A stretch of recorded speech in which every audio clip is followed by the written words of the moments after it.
Salut à tous, alors cette vidéo va finalement avec l'autre vidéo où je vous remettrai les informations, c'est-à-dire que les constructeurs entre 2020 et 2024, il y a une augmentation des prix d'une manière globale donc de 24%, et donc je vous l'ai déjà expliqué, on va pas revenir dessus, il y a 12% finalement, c'est de la marge, les autres c'est 6 et 6, et ça correspond donc soit à de l'hybridation, donc une augmentation des prix des pièces, de la main-d'œuvre, etc.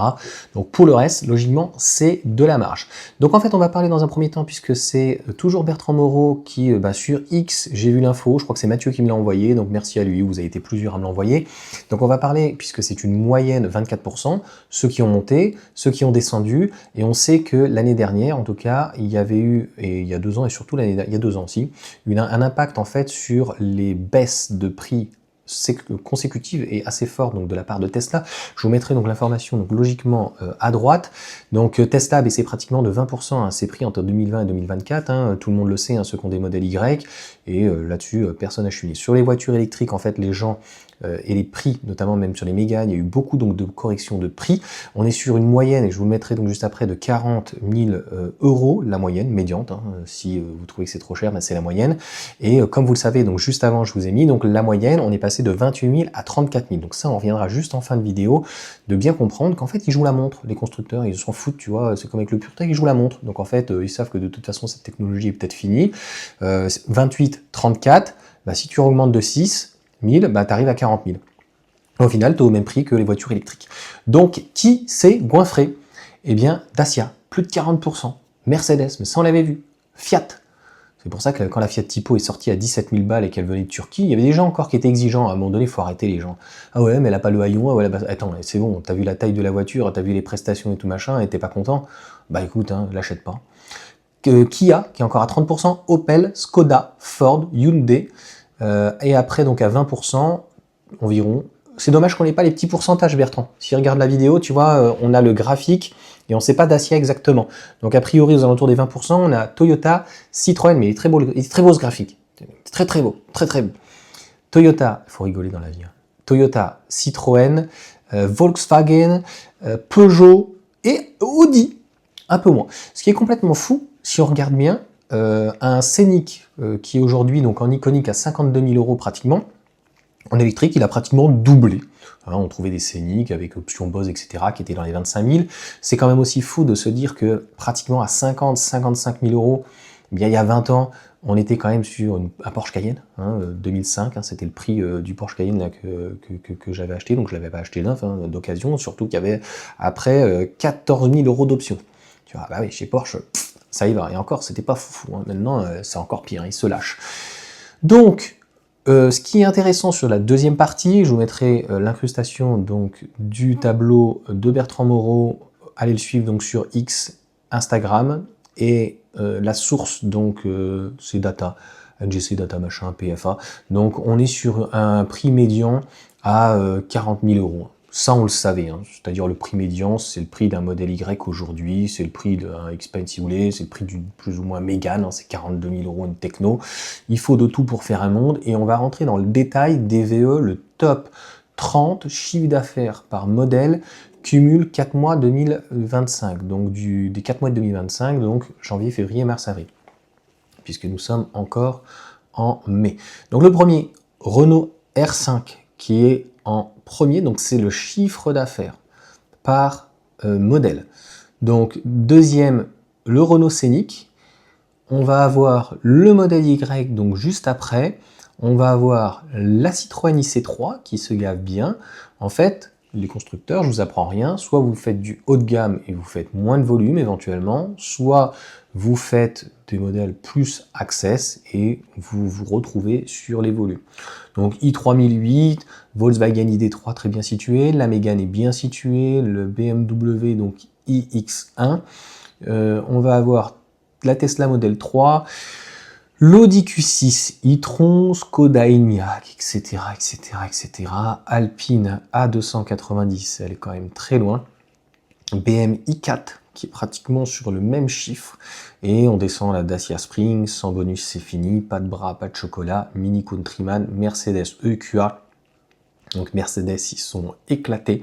BMW EX30 BMW Volkswagen et Skoda Elroq. Skoda Elroq vient juste d'arriver. Je pense qu'il va être, il devrait dépasser l'Enyaq. Logiquement, il va se retrouver pratiquement au prix du Scénic. Donc le Scénic se vend très très bien. Et le chiffre finalement d'affaires est pratiquement le même qu'une Renault 5 parce que il est beaucoup plus cher. Le chiffre d'une R5, c'est la moyenne à peu près 30 000 €. Le Scénic, c'est plus aux alentours des 40, et encore je suis gentil, on est plus 33, 45. Tu vois, quand tu rajoutes un petit peu les options ou les finitions. Donc concrètement, moi je pense, quand on fait fusionner finalement la première vidéo que j'ai faite, 7 secondes, et finalement la conclusion dans cette vidéo, eh bien je pense qu'il joue la montre. Donc en 2020, on était sur un chiffre médian de 28 000 et des bananes. Nous sommes aujourd'hui sur un chiffre médian de 34 000, donc une augmentation de 24%, donc ce qui correspond environ à 6 000 €. Eh bien, en 2030, il faut malheureusement espérer que nos constructeurs rattrapent la sauce. C'est une moyenne en plus, donc en fait, des constructeurs comme Dacia, ça réduit en fait ces moyennes, même si Dacia Duster et le Bigster, ça commence à piquer, on se rapproche quand même des 30 000 €, on les dépasse pour certaines finitions. Donc concrètement, 40 000 € véhicule électrique, 40 000 véhicules électriques, 34 000 la moyenne globale. Faut malheureusement espérer que la moyenne globale qui intègre 80% de voitures thermiques, hybrides rechargeables, eh bien, se rapproche, et les hybrides rechargeables sont très très chers aujourd'hui, se rapproche donc des 36, 38, 40 000, puis 2029, 2030, 2032, 2033, ça va se corriger, et malheureusement, on va avoir des prix qui sont complètement délirants. C'est d'ailleurs pour ça que je me pose la question, pourquoi Renault fait une Twingo? Il y avait la R5 et je pense qu'il n'y avait plus besoin forcément d'être en dessous, ça veut dire qu'il y a de la marge, et donc on va essayer de vendre de la petite voiture avec des petites batteries, et le seul argument malheureusement par exemple de Renault, pour l'essentiel c'est la nostalgie, le style quand même pour le Scénic qui est clairement donc très joli, et le modèle Y qui est encore la référence et qui reste donc on va dire très pragmatique. Le groupe Renault, voilà, c'est tout à fait normal en France, cocorico, tant mieux, mais en fait c'est ce qu'ils attendent je pense, ils attendent vraiment, ils jouent la montre, que le prix médian arrive à 40 000, les voitures électriques ont diminué à cause de Tesla et de MG, c'est ce que Bertrand Moreau dit, et je suis tout à fait d'accord avec lui, et notamment un peu en Allemagne, l'ID3, parce que c'était vraiment très bas, notamment les modèles 3, etc. Le MG est beaucoup plus cher en Allemagne, ça il faut bien le comprendre, donc il joue la montre. Pour moi, il joue la montre. Donc concrètement, dites-moi ce que vous en pensez. Est-ce que ça va passer? Moi, je pense que si l'État n'intervient pas, ou alors ils le font exprès, eh bien le résultat il est très simple, c'est des volumes, encore une fois je l'ai dit, qui vont s'effondrer, et à partir du moment où tu as des prix qui n'arrêtent pas d'augmenter, et un tarif médian qui augmente parce que les prix ne font qu'augmenter, même chez Dacia, tu le vois bien, c'est à la base du low cost, MG limite et devient plus attractif, eh bien obligatoirement ça va laisser sur le carreau des personnes. Donc peut-être pas ceux qui ont l'habitude du leasing, peut-être pas ceux qui ont l'habitude de changer tous les 2-3 ans et qui ont moins cette sensation. Alors le gars qui change tous les 10-20 ans et qui a l'habitude de racheter au bout de 7-8 ans du neuf, il prend dans la bouche 5 000 €, quoi. Je peux te dire que là, il se dit « Waouh, c'est mon année pratiquement ». Donc ça fait un petit peu mal. Donc cette correction est tellement importante, mais je pense que, comme je l'ai expliqué, sur la voiture électrique, hybride ou hybride rechargeable, le moindre petit prix, on l'a vu avec la Dolphin Surf de chez BYD, 3,99 m, le minimum, ça sera 20 000 balles. Donc, on peut expliquer plein de choses, qu'ils marchent comme des cochons, que les constructeurs chinois font pas toujours des efforts, que la voiture électrique, finalement, la batterie, elle n'est pas si chère que ça, qu'on nous dit que c'est un tiers du prix, mais elle fait que baisser, que les batteries LFP, et qu'il y a moins de kilowattheures, qu'il y a moins de capacité, etc., etc. Je les entends tout ça. Mais in fine, eux, ce qui les intéresse, au-delà de la marge, c'est de corriger tout ça et d'arriver encore une fois à un prix médian de 40 000, une citadine minimum 20-30 000 €, si c'est pas des fois à 35-40 000 €, quand on voit une i208, une compacte, on trouve que dalle, mis à part peut-être la MG4, mais en gros en dessous de 30 000 balles, et on est plutôt aux alentours des 40 000 balles, la Volvo EX30, la Smart éventuellement #1, ou la numéro 3 ou quoi que ce soit, et puis les SUV, familiaux, ceux qui ont une famille. Après, moi, je ne juge pas. Si tu prends un SUV que tu es tout seul, c'est toi que ça regarde. C'est l'offre et la demande. Je vois pas pourquoi on interdirait les personnes. Mais pour autant, voilà, un véhicule plutôt familial. Je crois que le iX1 est pas mal situé. Ouais, il est dans le top 10. Eh bien, on est à 40 000. Et donc, obligatoirement, on nivelle, non pas par la gamme, le style ou ce que vous voulez. Tous les constructeurs sont contraints et souhaitent augmenter leur prix pour arriver à un prix, donc, à peu près à 40 000 balles le SUV entre 4,40 m et 4,80 m. Le Xpeng G6 est le meilleur rapport qualité-prix par exemple aujourd'hui, plus ou moins, à 43 000 € et surtout 420 € de leasing. Ça montre que même les Chinois ne peuvent pas abaisser le tarif. La Seal Lion, elle est plus près des 45-50 000 €. Pareil pour une Seal. Donc une Model 3 à 40 000 € aujourd'hui, en France, mais même en Europe, c'est pas que c'est donné, mais elle est dans la moyenne, et finalement, elle en donne limite plus par rapport à ce qu'on a. Et c'est pour ça que malheureusement, nos constructeurs historiques n'arrêtent pas de taper sur, malheureusement, Tesla, parce que c'est, on va dire, la marque à abattre, pas d'entretien, une distribution complètement différente. Je vous rappelle que tous les constructeurs chinois, BYD, XPeng et MG, utilisent de la distribution de concessions. Donc, vous avez, par exemple, chez Renault, même parfois chez Peugeot ou d'autres constructeurs, ils ont leur propre concession en interne. Je ne sais plus comment ça s'appelle, RRG, mais vous m'aurez compris. Mais pour l'essentiel de tous les constructeurs en France et en Europe, ce sont des grands groupes. Je vous rappelle que Volkswagen veut revoir un petit peu les contrats et la manière de distribuer, etc. Mais, donc, ils sont tous main dans la main. C'est ça que je veux dire.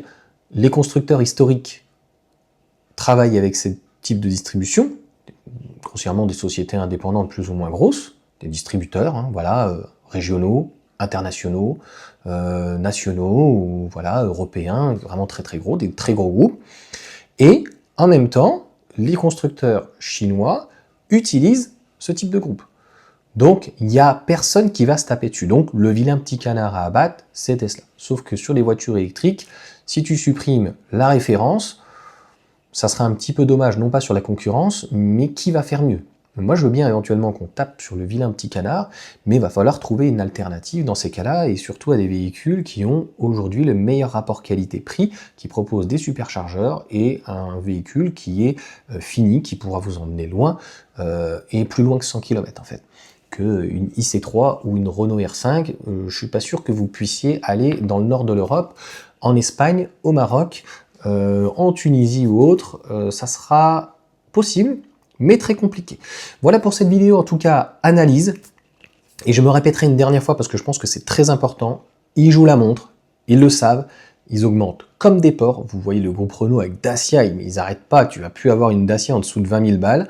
Ils en profitent en disant c'est les normes, ils en profitent pour dire oui, mais on nous oblige par rapport au CO2, et ils en profitent. En fait, à ce moment-là, ils disent c'est la faute de l'État. Mais ça leur permet donc de ne pas trop rogner sur leurs marges, d'augmenter les marges sur le thermique, de ne pas trop rogner sur l'électrique, parce que malheureusement sur l'électrique, tu auras bien remarqué, on fait quand même des moteurs, on fait les châssis, mais sur la batterie, en fait, on n'a rien inventé là-dessus. Là, les constructeurs chinois, les fabricants chinois de batteries, on est mains et pieds liés avec eux. C'est d'ailleurs un problème énergétique, donc qui pourra donc se poser par la suite. Et donc à un moment donné, naturellement, quand on aura des prix qui seront extrêmement hauts sur les véhicules thermiques électriques, qui est déjà le cas, eh bien, le basculement se fera peut-être. Je ne sais pas, moi je suis pas marabout, mais je me dis peut-être. Mais bon, on n'est qu'à 18% en France pour le moment, moins de 20%. Donc peut-être que ça se fera à ce moment-là. Peut-être qu'il y a des gens qui voudront pas et qui préféreront payer plus cher, ou des malus, ou j'en sais rien, sur un véhicule thermique, ou hybride rechargeable. Je pense que c'est comme ça qu'ils vont la passer, tu vois, donc ce type de loi. Et inévitablement, donc jusqu'en 2035, si on continue comme ça, eh bien, il faut s'attendre à peu près à une baisse des volumes, donc de vente, eh bien, d'à peu près 10%. Et les grands gagnants, pour le moment, mais on voit que ça entraîne un petit peu de se rectifier, c'est le véhicule polyvalent à 40 000 €, donc modèle Y, Scénic, peut-être le i3008. En fait, le X1, ça se calme un peu, mais on n'a jamais vu, en fait, en France, des véhicules en termes de volume, de chiffre d'affaires, de vente, qui soient voilà, des véhicules modèle Y, enfin un véhicule de 4,75 m, 4,79 m aujourd'hui, c'est un truc de dingue. Tu as Porsche Macan quand même, tu as le Porsche Macan qui est dans le top 20 quoi. Porsche Macan, i2008, le i2008 il est derrière le 3008. Pourquoi? Parce que le i2008 il est aux alentours des 35 000, et à 5 000 balles de plus, même si c'est beaucoup d'argent, ben les gens ils ont un véhicule qui est beaucoup plus polyvalent. C'est ça l'histoire. Et donc l'électrique c'est, je trouve, extrêmement injuste. Parce que ça ne laisse pas le choix à quelqu'un qui voudrait un plus petit véhicule. Pour le moment, en fait, on n'a pas d'alternative à un véhicule qui, il faut en tout cas qu'il embarque, pour nos constructeurs historiques, des batteries. 60, ça suffit pas. Pour un Scénic, c'est compliqué, et donc il faut des batteries de 87 kWh, il faut des batteries de 98 kWh, je suis pas sûr que le 73 kWh suffise peut-être pour un 3000, beaucoup utilisent la grande autonomie, donc voilà, pareil pour le iX1, le i4, c'est des grosses batteries, tout ça c'est des grosses batteries, hein, l'Audi Q4 e-tron, qui est juste derrière l'Enyaq. C'est pour ça qu'ils bradent de temps en temps l'Enyaq ou l'ID3 en première finition, parce qu'ils ont du mal en fait à les vendre, c'est un prix d'appel, mais en fait ça ne permet pas malheureusement de les vendre, parce que les gens en fait ils sont quand même pas cons hein, dans l'ensemble. Hein, des fois il y a des réflexions, tu te demandes si franchement ça vient d'où, mais dans l'ensemble les gens ils sont pas bêtes quoi, ils se rendent compte que finalement ben jusqu'où ça va les emmener, tu vois, et le X30 moi je l'ai vu, hein, par rapport, ça m'étonne qu'il n'y ait pas la Smart, parce que les Smart numéro 1 et numéro 3 sont très jolis. X30, tu vois, hein, c'est que du plastique recyclé, t'as l'impression que c'est une fond de piscine, tu vois, ils t'ont fait un truc, mais c'est dégueulasse, quoi. Puis alors pareil, hein, toutes ces finitions et tout, je pense que, alors ce qui est choquant d'ailleurs en France, hein, on n'a pas de véhicules chinois, ni d'MG, ni d'Xpeng, ni de BYD a priori, mais ça va peut-être rentrer. Ça va peut-être rentrer, mais pour le moment, mis à part la DRC Spring qui est fabriquée en Chine, bon, il y a peut-être quelques modèles aussi que j'oublie qui sont fabriqués en Chine, mais le X1 est fait en Allemagne de mémoire, le modèle 3, tout le reste est fait en Europe, donc pour le moment, pour moi, hein, les constructeurs européens, ils s'inquiètent pas. Hein. Il y a, dans le top 30, il n'y a pas de véhicules chinois, de véhicules électriques chinois. Les constructeurs font la distribution des Européens, des Chinois, ça se passe bien. Donc vraiment l'homme à abattre, c'était ça, qui fait la distribution différemment, qui a ses propres bandes de superchargeurs, de charge, etc., qui ne fait pas de révision, qui ne fait pas de publicité. Donc en fait, il faut bien comprendre, c'est pour cette raison-là que, bah, en fait, on se retrouve avec quand même des fausses informations, parce que demain, tu fusionnes modèle Y, modèle 3 pour faire un plus petit modèle en batterie LFP, ça va être dur pour la concurrence, quoi. Donc moi je pense que les gens qui vont au superchargeur, ils sont très contents d'avoir des prix qui sont très agressifs, qui sont sur des prix beaucoup plus corrects que la concurrence, mis à part si on a une carte avec Unity, pour le reste ça reste quand même très très cher, 50 ou 60 centimes, ça aussi il va falloir que l'État, en tout cas c'est un autre problème, fasse des efforts pour réguler tout ça. Et je ne sais pas si on va pouvoir limiter, mais réguler. Hein. Il va falloir qu'ils fassent un effort, parce que c'est bien beau de développer en fait des bornes, mais si ça sort de prix, ça sert absolument à rien. Voilà en tout cas pour cette vidéo. N'hésitez pas à me mettre un petit commentaire par rapport à mon analyse, ce que vous en pensez, un petit pouce, vous abonner. Je sais, c'est un petit peu long. Je verrai si je la mets ce soir, ça fera 5 vidéos, 7h, midi, 16-17. Mais j'avais pas mal donc d'actu. Et j'en ai préparé pas mal donc pour la semaine prochaine, où il y a le TOD, je vous rappelle. Donc voilà, ce sera un plaisir de pouvoir discuter avec vous, de pouvoir se rencontrer en toute amitié, en toute simplicité surtout, et c'est ce que j'aime en fait chez Tesla, c'est simple et efficace, c'est pas une question en fait d'être un fanboy, j'ai plein de voitures, j'ai la Mégane à côté, ce matin j'ai fait la révision, ça s'est d'ailleurs bien passé, j'ai changé d'endroit, ils m'ont mis 10 minutes, hein, tu vois, donc en fait il n'y avait pas besoin de te prêter une voiture ou de te laisser attendre pendant 4 heures. Voilà, j'ai rien contre eux, ils ont même pas vérifié la pression des pneus et tout, parce que je l'ai vu. Donc en gros, voilà, si tu veux, tu peux comprendre, si tu n'arrives pas à comprendre ça, que Tesla embête tout le monde, les publicitaires, les journaux, embête malheureusement les autres marques. Force est quand même de constater que même si c'est une marque américaine, aujourd'hui le modèle Y est quand même fabriqué donc en Allemagne. Donc c'est pas très cool de cracher sur la marque, qui essaye en tout cas de faire tout son possible de fabriquer en Europe. On a vu ce que ça a donné avec les escrologistes, c'est compliqué, ils sont très agressifs. Donc voilà. On en reparlera donc le jour où les constructeurs chinois viendront en Europe, avec des usines en Europe, avec des salariés européens. Pour le moment, en tout cas, il y a aucun constructeur chinois dans le top 10, top 20, top 30, le Macan, quoi. C'est pas un truc de fou. Donc c'est là où on voit que malheureusement, la voiture électrique, c'est pas forcément pour les riches, mais la voiture, d'une manière globale, devient de plus en plus chère. Et limite, après, c'est une question de priorité. Hein. Voilà, je ne vais pas digresser, ça fait 20 minutes la vidéo, mais voilà, il faut savoir où est votre priorité. C'est peut-être cher, ça a augmenté énormément, mais à un moment donné, il y a des possibilités, il y a des leasings qui sont intéressants. 300 €, franchement, sur une iX1, il y avait des opportunités, 390 €, quand on voit comment ça s'amortit. Donc voilà, on peut pas avoir un abonnement Netflix, un abonnement Disney, aller au cinéma et puis en même temps donc profiter d'un beau véhicule. Donc voilà, et puis il y a plein de véhicules d'occasion, hein, ça décote bien. Donc c'est une bonne chose pour le marché en tout cas de l'occasion. Sur ce, ciao à tous.